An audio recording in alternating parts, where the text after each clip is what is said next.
Hello friends, welcome to Maili eat point. दोस्तों, आज हम लोग नंबर सिस्टम स्टार्ट करने वाले हैं और नंबर सिस्टम हर एग्जाम के पॉइंट ऑफ व्यू से बहुत ज़्यादा इंपॉर्टेंट टॉपिक है। हर एग्जाम में नंबर सिस्टम से क्वेश्चन पूछे जाते हैं। अगर मैं कहूँ अर्थमेटिक की नींव क्या है, तो अर्थमेटिक की नींव भी नंबर सिस्टम को ही बोला जाता है। बहुत ही इंपॉर्टेंट टॉपिक है, बहुत ही सरल टॉपिक है, बहुत ही ईजी टॉपिक है।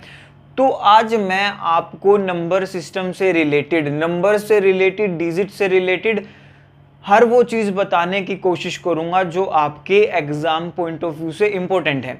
देखो, हम नंबर सिस्टम की बात करें तो नंबर सिस्टम में सबसे पहले आते हैं क्या, डिजिट्स जिनको हम अंक बोलते हैं। नंबर सिस्टम को हिंदी में संख्या पद्धति बोलते हैं। नंबर मैथमेटिक्स में हमारे पास 10 सैम्बल होते हैं। कितने सैम्बल होते हैं हमारे पास मैथमेटिक्स में? 10। और इन्हीं 10 सिंबल्स की मदद से सारे के सारी संख्याएं बनती हैं। ये हमारे पास 10 डिजिट्स हैं और इन 10 डिजिट्स की मदद से ही हमारे पास सारे नंबर बनते हैं। नंबर क्या? संख्या। इनमें से कोई भी 2, 1, 4, 5, 6 कितनी भी डिजिट्स उठा के एक नंबर बना दिया जाता है उनको प्लेस करके। जैसे मैंने इसमें से 4 संख्याएं उठा ली, 4, 7, 8 और 9। मैंने ये अब एक नंबर बना दिया। मेरे पास 4789 हो गया, मतलब 4789 हो गया। ठीक है। अब यहाँ पे ये वंस प्लेस, ये टेंस प्लेस, ये इसको यूनिट प्लेस भी बोलते हैं, वंस प्लेस भी बोलते हैं, ये टेंस, ये 100, ये 1000, फिर 10,000, लाख, 10 लाख, वो प्लेसिंग सिस्टम है। ठीक है। अब देखो, मैं आप लोगों को बताता हूँ, जब कोई भी नंबर बन जाता है उसमें 2 कॉन्सेप्ट होते हैं। After formation of a number 2 concept आते हैं, एक तो फेस वैल्यू का और एक प्लेस वैल्यू का। ठीक है, एक फेस वैल्यू और एक प्लेस वैल्यू। अब फेस वैल्यू क्या है? जैसे ये नंबर है, मैं कहूँ 7 की फेस वैल्यू क्या है, तो 7 की फेस वैल्यू 7 ही है। अगर मैं कहूँ 8 की फेस वैल्यू क्या है, 8 की फेस वैल्यू 8 ही है। देखो, फेस वैल्यू को हिंदी में कहा जाता है जातीय मान। ठीक है, और शुद्ध मान भी कहा जाता है कई कई जगह पे। अब मैं कहूँ प्लेस वैल्यू क्या होती है, तो देखो, प्लेस वैल्यू होती है उस नंबर की पोजीशन क्या है उस संख्या में, उस डिजिट की पोजीशन क्या है उस संख्या में। जैसे मैं कहूँ 4 की प्लेस वैल्यू क्या है, तो 4 देखो 1000 प्लेस पे है, इट मीन्स 4 की प्लेस वैल्यू क्या हो जाएगी? 4000। तो इसका स्थानीय मान, प्लेस वैल्यू को हिंदी में बोलते हैं स्थानीय मान, क्या होगा इसका? 4000। एक क्वेश्चन बहुत पूछा जाता है, find the difference between place value and face value. Number दे देंगे और कह देगा कि इस अंक का, 4 अंक का जातीय मान और शुद्ध मान, या फिर मैं कहूँ उसका स्थानीय मान, उसके बीच में आप डिफरेंस बताओ। तो देखो, 4 के बारे में पूछे तो आप बता दोगे 4 की फेस वैल्यू कितनी हो गई, 4 की प्लेस वैल्यू हो गई 4000 और उसकी फेस वैल्यू कितनी है, उसकी फेस वैल्यू 4 है। तो आप आंसर बता सकते हो, 396 आपका आंसर हो जाएगा। इन दोनों का डिफरेंस हो जाएगा। तो ये तो थी किसी नंबर की फेस वैल्यू और प्लेस वैल्यू। बहुत ही ईजी है, कोई दिक्कत नहीं है, कोई दम नहीं है इसमें, बिल्कुल दमलेस टाइप है। अब हम बात करते हैं कि नंबर्स को डिफरेंशिएट कैसे किया जाता है। देखो, बहुत सारे बच्चे इसी कंफ्यूजन में रहते हैं कि नंबर सिस्टम में रैशनल क्या होता है, इरैशनल क्या होता है। अच्छा, प्राइम नंबर, ये सब ये चीज़ों तो पता है, प्राइम, ओड, इवन, ये तो पता लगा लेते हैं, बट वो ये कंफ्यूज हो जाते हैं। कोई भी, जैसे कोई भी संख्या दे दी, वो प्लेस करने में उसको कंफ्यूज हो गए। अब इसको प्लेस करना है, अब इसमें ऑप्शन आएंगे आपके पास, ये क्या है, रैशनल है, इरैशनल है, या फिर ये कंपोजिट, मतलब कोई भी ऑप्शन दे देगा आपको, चाहे रियल है, इमेजिनरी है, तो बच्चे कंफ्यूज हो जाते हैं। ठीक है। और ये नहीं है इसमें कि 11, 12, 10th, 9th वाले बच्चे कंफ्यूज होते हैं, कई बार इसमें ग्रेजुएट बच्चे भी कंफ्यूज हो जाते हैं। तो देखो, नंबर सिस्टम को समझने के लिए आपको एक चार्ट समझना पड़ेगा। उस चार्ट को अगर आप समझ गए तो आपको नंबर सिस्टम क्लियर हो जाएगा। देखो, सबसे पहले नंबर सिस्टम में आते हैं 2 तरह के नंबर्स होते हैं। एक होते हैं रियल नंबर्स, जिनको हम वास्तविक संख्याएं बोलते हैं। एक होते हैं इमेजिनरी नंबर्स, ठीक है, जिनको हम अवास्तविक संख्याएं बोलते हैं। तो रियल नंबर हमारे हर एग्जाम में पूछा जाता है, इमेजिनरी नंबर किसी भी एग्जाम में नहीं पूछा जाता। तो इमेजिनरी नंबर किससे बनता है? इमेजिनरी नंबर हरदम बनता है आयोटा से। जैसे मैं कहूँ 7 आयोटा, मैं कहूँ -5 आयोटा, मैं कहूँ 3/-2 आयोटा, तो ये एक इमेजिनरी नंबर का एग्जाम्पल है। ठीक है ना, इमेजिनरी नंबर के एग्जाम्पल हैं। और देखो एक क्वेश्चन आता है, कॉम्प्लेक्स नंबर क्या होते हैं? कॉम्प्लेक्स नंबर क्या होते हैं? कॉम्प्लेक्स नंबर होते हैं ऐसे ऐसे संख्याएं जो दो चीजों से बने, एक इमेजिनरी, ठीक है, और रियल। कॉम्प्लेक्स नंबर दोनों रियल और इमेजिनरी के मिश्रण योग से बनते हैं। जैसे अगर मैं कहूं इमेजिनरी पार्ट हो गया 5i और उसमें रियल पार्ट हो गया 6 कह लो, तो हमारे पास ये कॉम्प्लेक्स नंबर है। इसमें इमेजिनरी पार्ट है ये 5i और रियल पार्ट है कितना 6, इसको हम कॉम्प्लेक्स बोलेंगे। अब ये i होता क्या है? i का मतलब होता है क्या? आयोटा, ठीक है। इसकी वैल्यू क्या होती है? √-1 इसकी वैल्यू होती है। ये हमारे पास i का मान है। तो इमेजिनरी नंबर में हमारा इतना ही आता है हर कंपटीशन एग्जाम में, इससे ज़्यादा इमेजिनरी के बारे में कोई आपसे बात नहीं करेगा।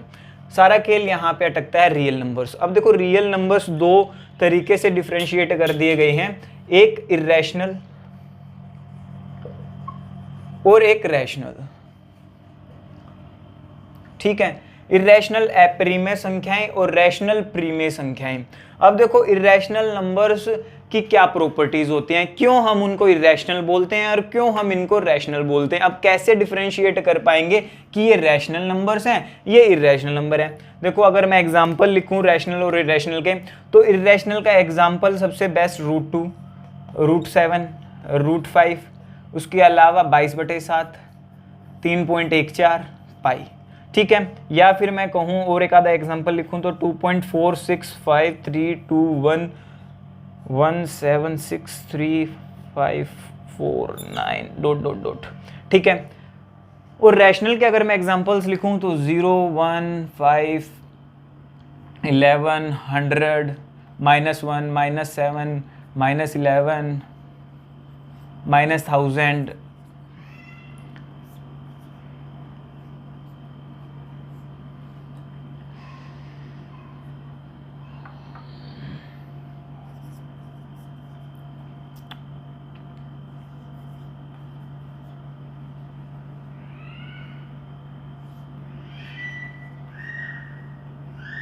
ठीक है, ये हमारे पास क्या है? ये हमारे पास रैशनल नंबर्स के क्या हैं? एग्जाम्पल हैं।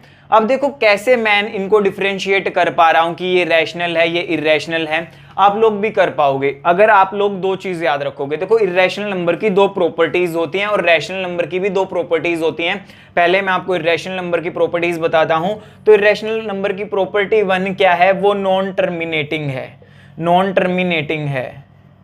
नॉन टर्मिनेटिंग, वो कभी भी खत्म नहीं होगा, वो डिवाइड होता जाएगा, पॉइंट के बाद डेसिमल बढ़ते जाएंगे, वो कभी भी खत्म नहीं होगा। दूसरी प्रॉपर्टी क्या है? वो नॉन रिपीटिंग है। वो नॉन रिपीटिंग है मतलब खत्म भी नहीं होगा और रिपीट भी नहीं होगा, कि कोई भी टर्म, कोई एक पैटर्न नहीं बनेगा डेसिमल के बाद कि रिपीट हो रहा है, पैटर्न बन रहा है। ना ही पैटर्न बनेगा ना ही टर्मिनेट होगा। वो इर्रेशनल की प्रॉपर्टी, अगर ये दो प्रॉपर्टी कोई भी फॉलो करे तो हम उसको इर्रेशनल की कैटेगरी में बोल देते हैं। और रैशनल की कैटेगरी क्या होती है? या तो वो टर्मिनेट हो जाएगा, टर्मिनेटिंग, ठीक है, या फिर वो रिपीट होना स्टार्ट हो जाएगा, रिपीटेशन स्टार्ट हो जाएगी, रिपीटिंग हो जाएगा वो, ठीक है ना। जैसे अगर मैं कहूं अब ये 28.4222 रिपीटेशन स्टार्ट हो गई, इट मीन्स ये रैशनल नंबर है। यहाँ पे 7373 रिपीटेशन स्टार्ट हो गई। यहाँ पे 95 पे बार कब लगता है? रिपीटेशन को बंद करने के लिए बार लगता है। अगर यहाँ पे बार हटा दूं तो ये 959595 ... लिखते रहेंगे, ठीक है ना। तो ये हमारा क्या है? ये भी रैशनल का ही एग्जाम्पल है। अगर मैं एक और एग्जाम्पल लिखूं 0.80, ये भी क्या है? ये भी रैशनल। देखो टर्मिनेट हो गया, खत्म हो गया, तो ये भी रैशनल का एग्जाम्पल है। अब बात करते हैं इर्रेशनल के बारे में। इर्रेशनल, अगर आप किसी भी प्राइम नंबर कौन से? अभाज्य संख्याएं, अगर आप उनका स्क्वायर रूट कर देते हो तो वो एक प्राइम नंबर बना लेती हैं, ठीक है। अब देखो ये क्वेश्चन बहुत बारी पूछा जाता है कि 22/7, 3.14 और पाई, इनमें से इर्रेशनल कौन है? बच्चे फंस जाते हैं। बच्चे सोचते हैं अच्छा, और चौथा ऑप्शन होता है ऑल ऑफ दीज, चौथा होता है ऑल ऑफ दीज। तो बच्चे सोचते हैं ये भी यार 22/7 पाई की वैल्यू होती है, ये भी पाई की वैल्यू होती है और ये तो पाई है ही, तो इसका मतलब सारे ही इर्रेशनल हैं।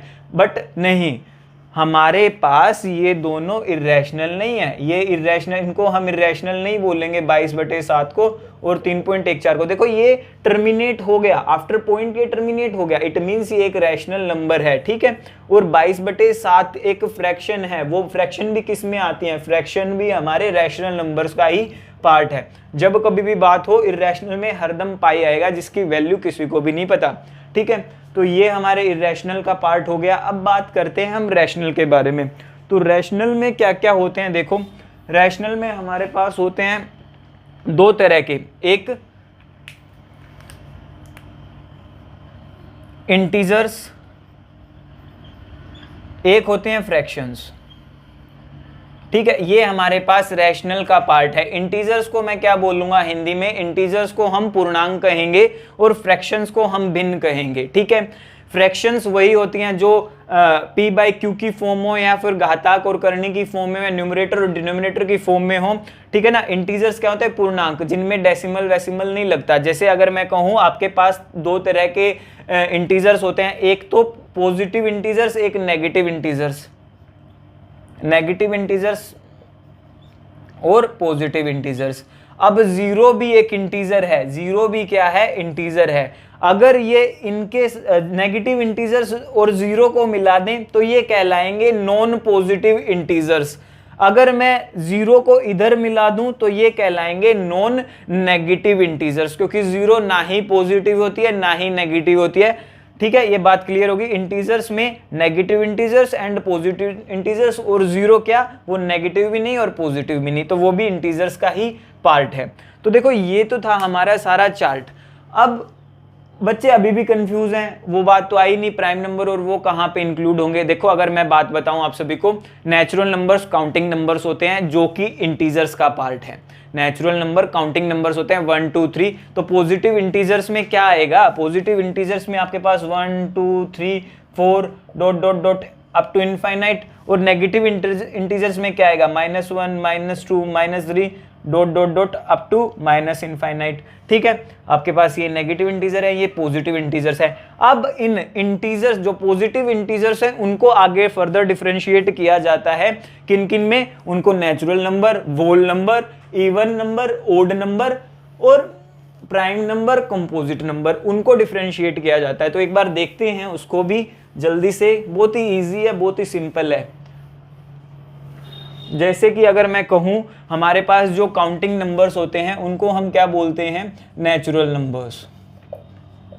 प्राकृतिक संख्याएं बोला जाता है किनको, काउंटिंग नंबर्स को। तो वो क्या होती हैं, 1 2 3 4 5 6 dot dot up to infinite, इनको हम काउंटिंग नंबर्स भी बोलते हैं। दूसरी बात अगर मैं कहूं आपको, वोल नंबर किन्हें बोला जाता है, ठीक है। वोल नंबर्स अगर मैं नेचुरल नंबर्स में 0 ऐड कर दूं फिर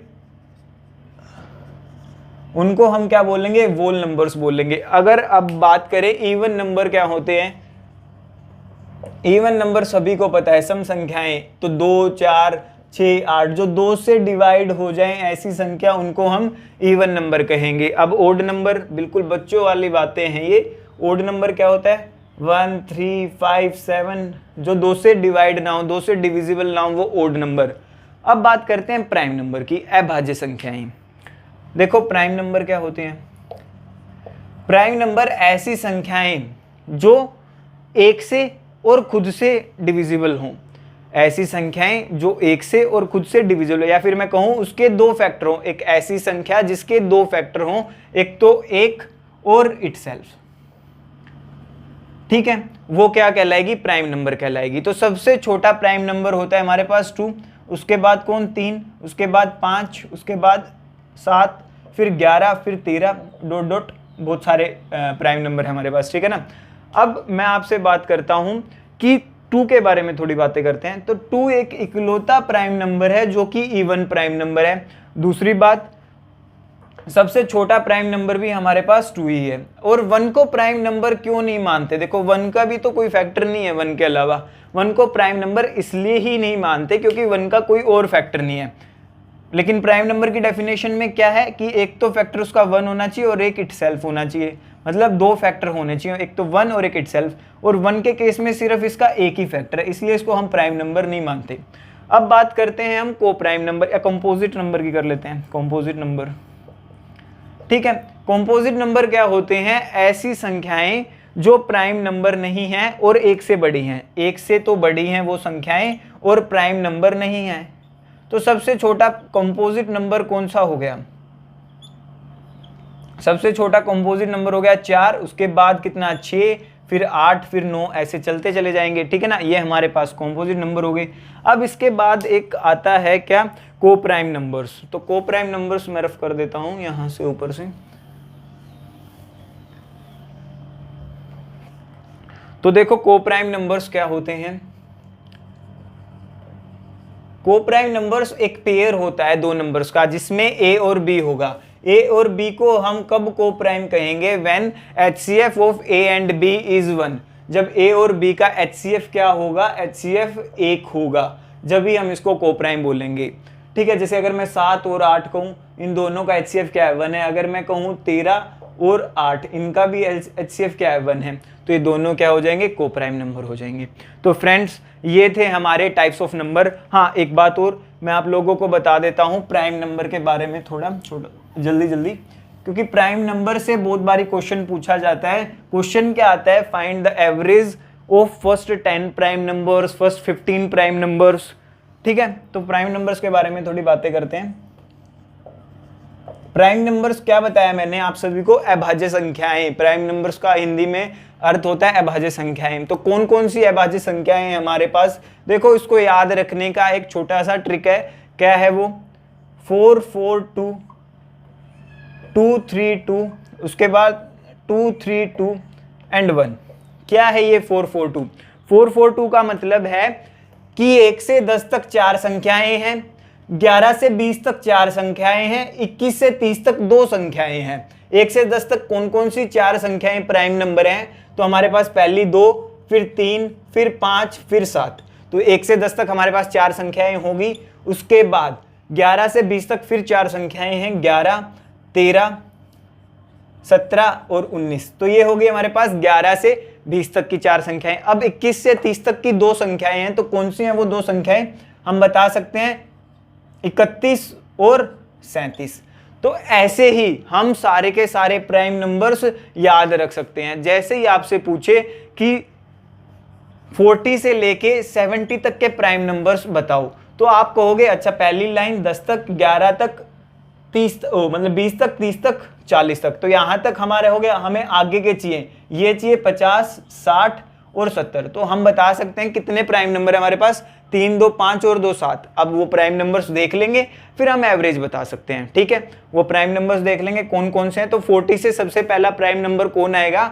41 आएगा। उसके बाद कौन आएगा? 43 आएगा। उसके बाद कौन आएगा? 47 आएगा। तो ये तो हो गए 40 से 50। अब 50 से 60 के बीच में 2 प्राइम नंबर है। कौन कौन से हैं? एक तो हो गया 53 और एक हो गया 59। ठीक है, अब हम बात करते हैं 60 से 70 तक के कौन से प्राइम नंबर हैं। तो एक हो गया 61 और एक कितना हो गया? एक हो गया 67। तो हमारे पास ये 2 प्राइम नंबर कितने हैं? 60 से 70 के बीच में। ये टोटल प्राइम नंबर हो गए हमारे किसके? 40 से 70 के बीच में। अब इनका एवरेज पूछे, इनको ऐड करके बता देंगे। एवरेज पूछेगा, देखो ऐड करने का तरीका 53 और 67 कितना हो गया? देखो 60 हो गया। अगर मैं 7 इसको दे दूं तो ये भी 60, ये भी 60, 120। ठीक है, अब ये भी 60 और ये भी 61 इसको देने के बाद ये भी 120। अब यहाँ पे देखो ये 47, ये 43। अगर इन दोनों को ऐड कर देता हूँ तो कितना हो जाएगा? 90 हो जाएगा। अब उसके बाद 41 बच गया। तो 240, 330 और 371/7। तो यहाँ से आप बता सकते हो इजीली इसको डिवाइड करके कि आपका आंसर क्या आएगा। देखो क्वेश्चन बहुत बारी पूछा जाता है, पहले 15 प्राइम नंबर, तो 1 से 100 तक प्राइम नंबर आपको याद रखने जरूरी हैं अगर आप पेपर में अपना टाइम बचाना चाहते हो। और ऐसे हम याद रख सकते हैं, कभी भी नहीं भूलेंगे। 1 से 100 तक 25 प्राइम नंबर होते हैं। 1 to 100, 1 से 100 तक 25 प्राइम नंबर होते हैं। आप इन सभी को याद रख सकते हो। ठीक है ना, 90 से 100 तक सिर्फ एक ही प्राइम नंबर होता है। एक बार पूछा भी गया है कि 90 से 100 तक के प्राइम नंबर्स का एवरेज बताओ, तो 90 से 100 तक सिर्फ एक ही प्राइम नंबर होता है। तो एवरेज कितना हो जाएगा? 97 ही होता है 90 से 100 तक इकलौता प्राइम नंबर। तो दोस्तों आज की क्लास में हम इतना ही जानेंगे। आगे की क्लास में हम लोग नंबर सिस्टम पे ही चर्चा करेंगे कि नंबर सिस्टम में हमारे किस टाइप के क्वेश्चंस पूछे जाते हैं। अगर मैं कहूँ नंबर सिस्टम का पहले टॉपिक की बात करूँ तो नंबर सिस्टम में हम पहला टॉपिक अगली क्लास में अर्थमेटिक या अर्थमेटिक प्रोग्रेशन, जिसको हिंदी में समानांतर श्रेणी या फिर एपी कहते हैं, तो उस पर हम चर्चा करेंगे। तो आज की क्लास को रखते हैं इतना ही, बाकी आपसे मिलते हैं अगले वीडियो में। तब तक सभी अपना ध्यान रखें।